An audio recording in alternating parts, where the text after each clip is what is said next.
بسم الله، اللهم صل وسلم وبارك على سيدنا محمد وعلى اله وصحبه اجمعين. صباح الورد والسعاده والهنا والسرور على كل حبايبي. ربنا يا رب يبارك فيكم، ما تحرمش منكم ابدا ويخليكم ليا. انتوا ان شاء الله احلى اخوات في الدنيا، انتوا الدعم والسند بعد ربنا سبحانه وتعالى. ربنا يا رب يبارك فيكم. يوم جميل وفيديو جديد ان شاء الله باذن الله، كله حماس وطاقه ايجابيه. يا رب بقى كده دايما نكون عند حسن ظنكم. بنحبكم في الله، ربنا يا رب يخليكم لنا يا رب.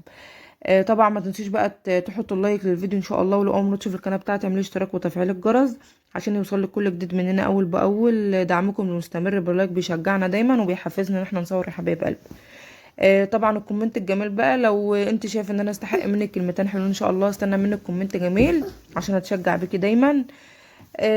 هنعمل ايه النهارده؟ هنعمل حاجات جميله ان شاء الله في الفيديو. لو انت بقى مش متشجعه معايا باذن الله تتحمسي. طبعا بقى زي ما انتوا عارفين ان انا عندي طيور وكده على السطح، فقلت ايه اول حاجه هعملها. انا كنت في اليوم ده قايمه من بدري عشان خاطر، يعني انا عارفه ان ورايا كام حاجه، فطبعا بقى مش هفضل نايمه للظهر واقوم بقى بعد الظهر كده احتس واتصربع ويلا ومش يلا واليوم هو اليوم طويل، ومع ذلك برضو لما بيكون في مصالح او في وراك حاجات بيفوت هوا.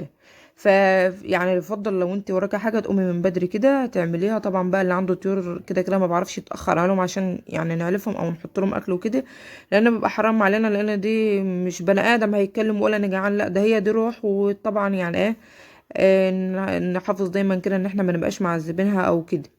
مش معذبينها ان احنا بنضربها يعني، لا في ان احنا نطول عليها في ان احنا نعلفها وكده. فربنا يا رب كده يبارك فيك اللهم امين. قلت بقى ما اقوم ايه اكنس كده الحته دي، ببقى اسيبهم فيها كده. انا عامله حاجه زي كده عشان ما يبهدلوش بقيه السطح. ومع ذلك والله برضه اوقات بيخرجوا بيبهدلوا لي الدنيا، فانا قلت ايه يعني ايه، نص اهبل ونص عاقل. اقسم كده النص ده يبقى ليهم والنص ده يبقى نضيف كده، بحيث ان انا لو حد حب يعمل حاجه على السطح قعدنا تبقى الحته نضيفه كده وزي الفل. فقلت اما اكنس لهم بقى الحته دي كده وانضفها اليومين دول بقى، عشان ما عنديش علف فبعرفهم سرس. فالسرس بقى زي ما الترى بتاكله بتنزله زي ما هو. فهو السرس ده ما فيش فيه فوائد. انا اول مره اجربه بصراحه وندمانه يعني. على قد ما الرده غاليه، بس لا هي الرده احسن من السرس مليون مره، ما انه لما موثق السطح ومبهدل الدنيا وخلاص. فقلت بقى ايه، كان عندي شويه عيش كده منشفاهم، ده بنشتريه من الفرن اللي جنب مننا كده سحله، بيسموه سحله يعني، اللي هو العيش المهدود المتطبق كده. فكنت شاريه ب50 جنيه وكنت منشفاهم. قلت عشان خاطر ايه، هجيب كده شكارة علف صغيرة من اللي هي ال10 كيلو ده، اقلبها عليهم برضو. يعني احسن من الذرة، احسن من اي حاجة بصراحة العلف، وبيتقل معاكي الطرة كده وبيخليها حلو. كده كده برضو الذرة غالي، فانا قلت غلا بغلا اجيب شكارة ده 10 كيلو واقلبها بقى على شوية عيش كده واحطه منها بقى للطيور اللي عندي. قلت انا كده كده ما عنديش ذرة، فغلا بغلا بقى هشتري علف وخلاص، ومنه بقى هيفيدهم وزي الفل. العلف بقى ده بقى فيه كل حاجة، وشويه العيش اللي ببقى منشفاهم دول برضو بياكلوهم برضو مع العلف كده وبيبقوا حلوين.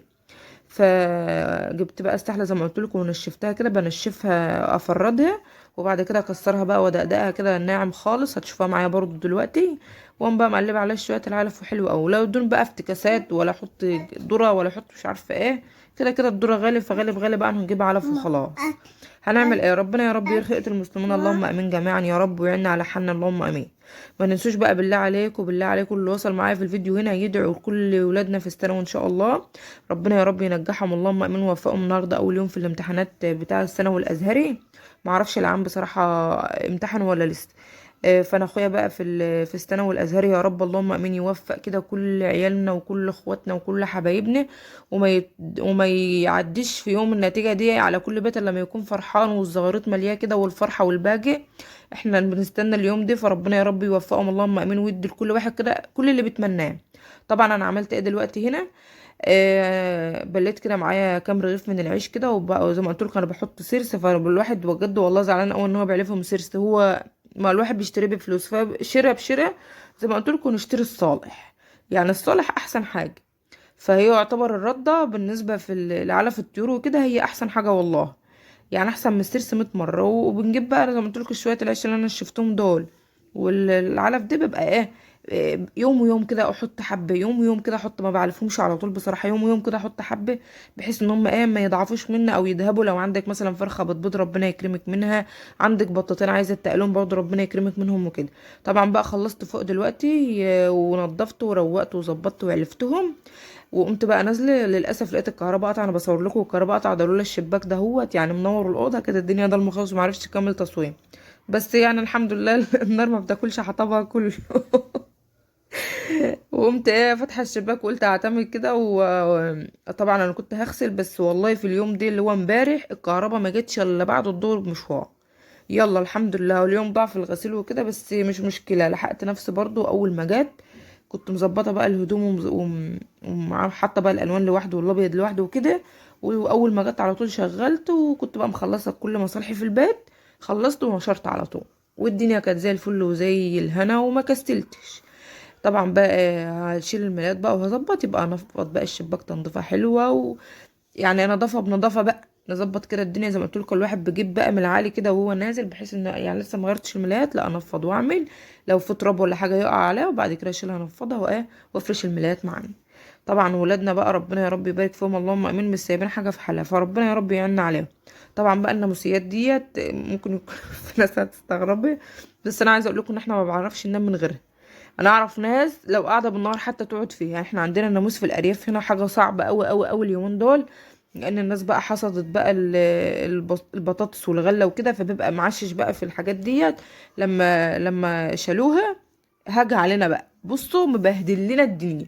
لا رش نافع، ولا بخ من الغالي نافع، ولا رش من اللي هو الفليت العادي ده نافع، ولا اي حاجه نافعه معايا. هي اللي نفعنا الناموسيه. انا بتهيألي احنا لو ما كناش معانا ناموسيات او في حياتنا ناموسيات ما كناش عرفنا ننام ولا نعيش من الناموس بقى ومن الطير. انتوا عارفين ان الصيف بقى كله طير بقى وكده وناموس، فيعني هو كل حاجه لها ضريبه. يعني الشتاء بيبقى عكة وطينة ومتعرفيش تخرجي وتتكتفي وكده، بس بتعرفي تقعدي.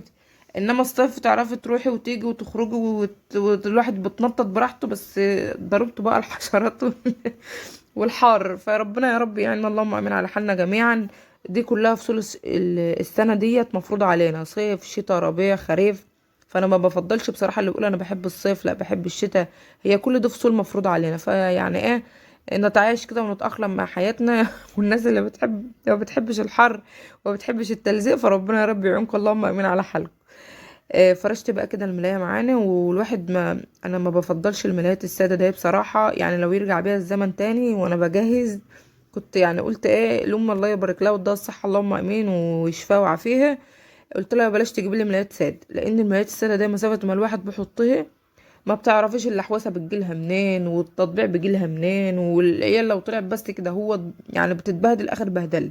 فالمنقوش ما تبانش فيه بصراحه. يعني هو اللي هو المشجر اللي بيبقى عليه ورد او بيبقى عليه لعب او بيبقى عليه اطفال او ايا كان شكله، ما بيبانش فيه قد ما يكون استدى كده مسافه ما تحط. يعني انا ممكن الملايه المشجره تفضل معايا يوم اتنين، ممكن اغير الملايه السادة دي بعد تاني يوم على طول. نعم. تتا عايزه حته، هخلص وهجيب. المهم فرشت بقى كده معايا الملاية التانية اهوت وظبطتها، وببقى احط كده برضو الكباتيه دي بالشكل ده، عشان خاطر بحيث ان هي تحافظ شويه على الملاية. يعني انا بتعمد احطها كده ما اطبقهاش بصراحه، بحيث ان هي برضو ايه لو حتى بالنهار حد طلع على السرير كده تبقى محافظه عليها، ومنها بتديها شكلها حلو كده زي ما انتم شايفين اهوت. وعايزه اقول لكم ان انا خلصت من هنا وبكر هديله كل ده من هنا، بس يلا الحمد لله. هعمل ايه بس، هنعمل ايه بس في عيالنا، هنرميهم؟ ربنا يا رب يديهم الصحه ويبارك فيهم ويهديهم يا رب، اللهم امين. كل اللي يوصل هنا ويدعي لاولادي ولولادك ولولاد المسلمين اجمعين، ربنا يا رب يهديهم ويا رب وكده ويهديهم من عنده. هنا بقى قلت اما اعمل شويه كريم كراميل كده. كان عندي كيس كريم كراميل من الكيكه اللي انا كنت عاملاها في عيد الميلاد، لو انتوا فاكرين معايا. كان 3 باكو كده عرض ب25 جنيه، وفاض معايا كيس. قلت ايه بعت الواد ريان جاب كيلو لبن، وقلت له ما اعمل بقى شويه حلويات كده. كل يوم والتاني ولادي عايزين جيلاتي عايزين جيلاتي، ومن كتر اكلهم في الجيلاتي والله العظيم زورهم وجعهم. قلت لهم ده احنا لو جبنا كيلو لبن، معرفش الاقتراح ده هيعجبكم ولا لا، لو جبنا كيلو لبن وعملنا شويه مهلبيه او قسمنا نص مهلبيه ونص جيلي، والله العظيم احسن من المصاريف في الجيلاتي ووجع الزور كل دقيقه ده يا ولاد. فالواحد برضو بالهيهم، ومنه اللبن مفيد والكراميل وهحط فاكهه وكده. وبرضو تحس ان هم يعني بيتشدوا بمغناطيس كده للحاجات اللي بيشتروها من بره، سواء شيبسي سواء كيكه سواء عصير سواء جيلاتي. كل دي لو بتعمل في البيت والله العظيم احسن من اللي بيشتروه مليون مره، منه توفير ومنه محافظ على صحتهم. فربنا يهديهم يا رب كده ويتجاوبنا دايما. كان عندي بقى كام تفاحه كده وكام صابع موز دهوت من الحر اليومين اللي فاتوا، كان هيبوظ مني. قلت له لا تعالى لما الحقك كده على طول في كيلو لبن وكيس كريم كراميل واديها على طول. انا طبعا زودت الكريم كراميل معايا هنا كام معلقه كده من السكر، لان ولادي بيحبوا شويه الحاجه مسكره. فقطعت بقى الفاكهه اي تقطع بقى انت عايزاها وان شاء الله هرسهم برضو دلوقتي كده معاكم في الكاسات اهوت. والله العظيم وعايزه اقول لكم الكيلو لبن طلع معايا كام طبق حلوين اهوت. وعملت منه كوبايات صغيره كده لاولادي بحيث ان هو اللي ياكل حاجه كده ما يتبقاش منها، لان الطبق ده اوقات بيبقى كتير عليهم، العيال بتتمعك بقى وانتوا عارفين. فقلت لهم لا ببقى اعمل بقى الطقم دوت 6 كوبايات كنت جايباه. جيت نشرب فيه شاي ما عجبش جوز، قال لي لا كوبايات مكعبره كده ومش عجباني. قلت له خلاص هسيبهم بقى اعمل فيهم اي جيلي اي مهلبيه اي حاجه للعيال، ومنها تبقى صغننه كده وحلوه وبايد واللي على يعرف يمسكها وياكل منها، يعني يخلصها على طول ما يبقاش فيها حاجه. لان انتوا عارفين الحاجات اللي بتبقى زي دي يعني ساعة ما بتفتحيها وتسيبي منها حاجه بتبقى تسيل ميه كده ما بتبقاش حلوه. فانا حطيت هنا البولات دي كده زي ما انتوا شايفينها اهوت، وكريم كراميل اللي رفعته على النار معانا جمد اهوت زي ما انتوا شايفين اهوت. وهحط بقى على الفاكهه وهديلها تقليبه كده عشان ايه الفاكهه اللي تقوم على الوش ديت هتبقى تسود معايا ومش هتبقى حلوه. لا هديلها تقليبه كده في قلب الكريم كراميل عشان ما لو حاجه عمت على الوش تبقى كده متغطيه وما تسودش منه ويبقى شكلها وحش. وهحطهم برضو دلوقتي هنا في التلاجة وما خدوش وقت والله. جمد اسرع من المهلبيه ومن الجيلي. يعني ما فيش، يعني ممكن يكون قبل ما كنت حطيته في التلاجة لان سبته بره يبرد شويه كان جمد معايا وزي العسل. هحطه بقى في التلاجة وكنت غسلت بقى زي ما قلت لكم اهوت. كانت بصوا غسله بنتي ناس. انا ما عرفتش اغسل الايام اللي فاتوا زي ما قلت لكم في الفيديو اللي فات لان الدنيا كانت تراب وشتا وهوا. قلت لا انا ما مش مستغنيه بصراحه عن الشويه الهدوم اللي هغسله.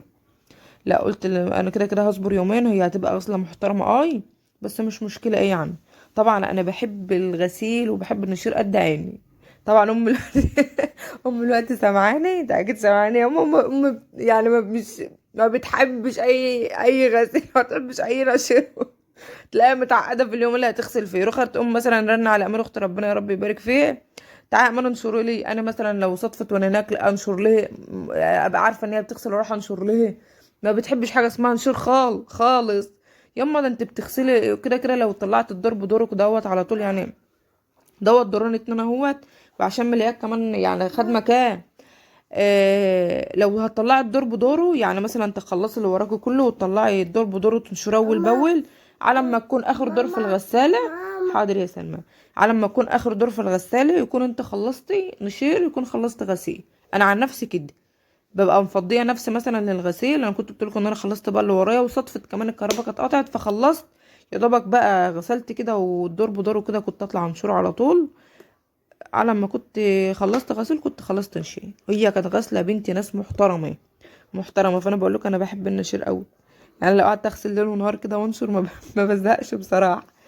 مش حكايه بقى بلبطه وميه لا، انا عشان كمان الغساله بتاعتي في المطبخ فجنب الحوض بتاع المطبخ وكده انا بشطف في قلب الحوض بتاع المطبخ لان الحمام بتاعه صغير ما بياخد مش واخد الغسال. كنت حطيتها اول ما اتجوزت فلقيتها هتتبهدل من الميه لما كنا بنتشطف من الدش او اي حد يدخل الحمام تلاقيه جايب عليها ميه. قلت لقيتها هتبوظ من البرومه. وطبعا حاجه يعني مش رخيصه يعني الواحد يحافظ برضو على قد ما يقدر. حتى لفتها لا ما نفعتش. قلت لها لا تعالي كده بقى بره ما ينفعش خالص نظامك ده. حطيتها بقى في المطبخ في الحته ديت وكانت زي الفل وماشيه معايا والواحد متأقلم وعايش يعني ومحافظ عليها برضو. فالواحد يحافظ كده على قد ما يقدر. الحاجه بقول لكم مش رخيصه. فربنا يا رب يعيننا اللهم امين على حالنا كده يا رب. ما تنسيش بقى لو وصلت معانا في الفيديو لو نسيت تحط اللايك بقى حط اللايك بالله عليكم والاشتراك في القناه عشان اتشجع بيكم كده دايما. الواحد بيقوم متحفز معاكم اهوت وانتوا مش عارفه مش عايزين تشجعوا معايا ليه. شايفين بقى زي ما قلت لكم غسله بنت ناس محترمه. وكده بقى اليوم بتاعنا خلص والكريم كراميل بتاعنا برد اهوت. وشايفين بقى اللهم بارك منه مفيد والعيال بتفرح لما بتعمل لها حاجه في البيت برضو. والواحد بيبقى حاسس بفرحة وبهجة كده لما يعمل حاجة في البيت وتعجب اللي موجودين كلهم. يا رب دايما كده يا حبايب قلبي نكون عند حسن ظنكم. بحبكم في الله. ربنا يا رب يخليكم ليا وما تحرمش منكم ابدا. باذن الله متشجعين بيكم مستمرين معاكم ان شاء الله. ربنا يا رب كده يبارك في اعماركم جميعا واستنوني بقى في فيديوهات جايه كتير. ويا رب نكون دايما عند حسن ظنكم في رعاية الله وامنه ومع الف سلامة.